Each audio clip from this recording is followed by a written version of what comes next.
So, one of the most important things in doing your stop animation is setting up your stage.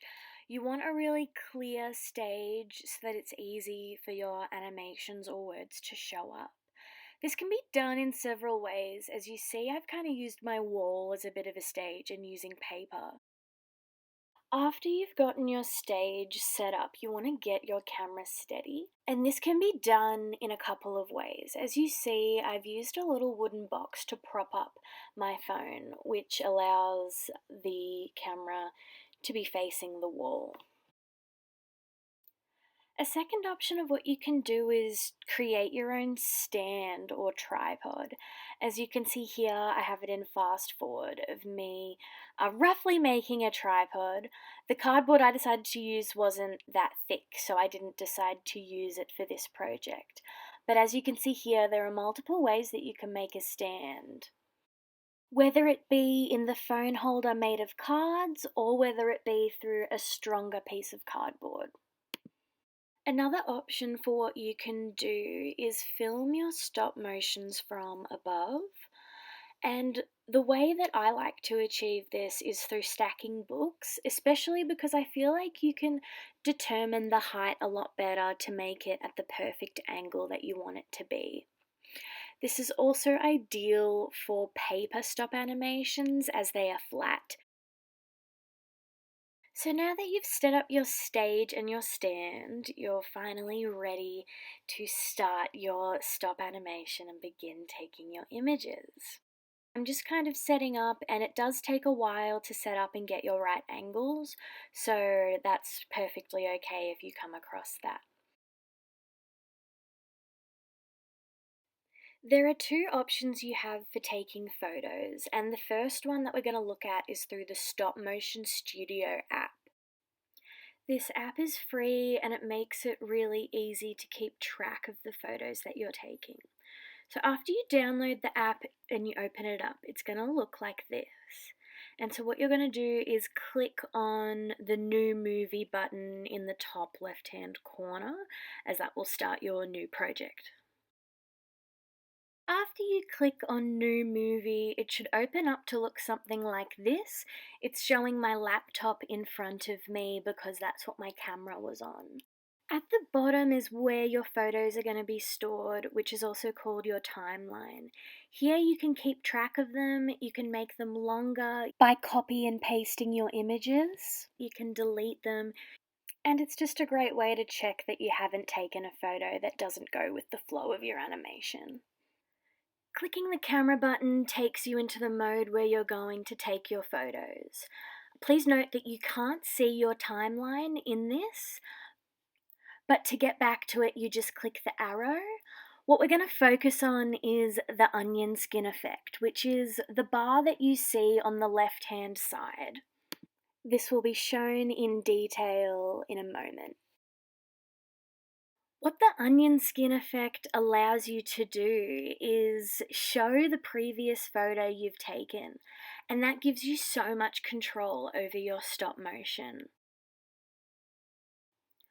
I've now included the screen recording of what's going on my phone, so I want you to take notice of what's going on the screen of my phone, but also just the way that I'm placing the object.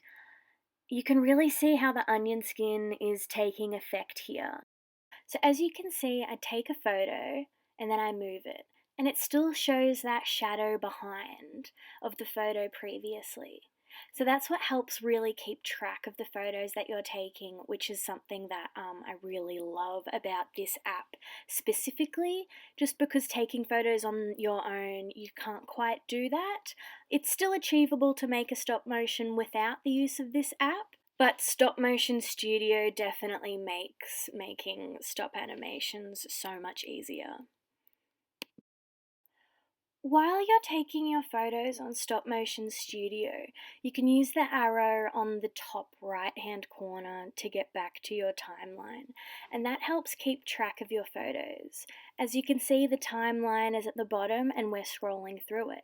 So when we click the play button, it plays through like a video, just as you can see.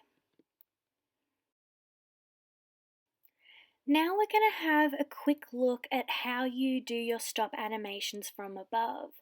As I said before, you can really achieve your height using books as your tripod and placing your phone so it's nice and steady. Once you've got that and you open up the app, have a play around, and it's really quite easy once you have your papers with you that you want to animate. As you're going through your timeline, you'll notice that you'll be able to make short edits when you stop the play, and you're able to go back and forth. Pressing the gear button allows you to change the settings of your timeline. So as you can see, there's different speeds which show the frame rate per second. We're going to try this at about 7 frames per second and see how fast it goes. Since I'm quite happy with the speed that this is going at, I'm going to click back and I'm going to export my movie now. So I click on the movie that I just did and then I click the share button. That's where you click export movie and then you scroll down and click save video. So that should save into your videos on your phone.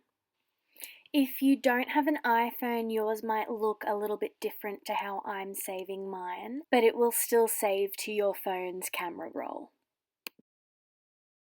An alternative option to using stop motion studios is taking individual photos. This can be done with both your laptop or your phone.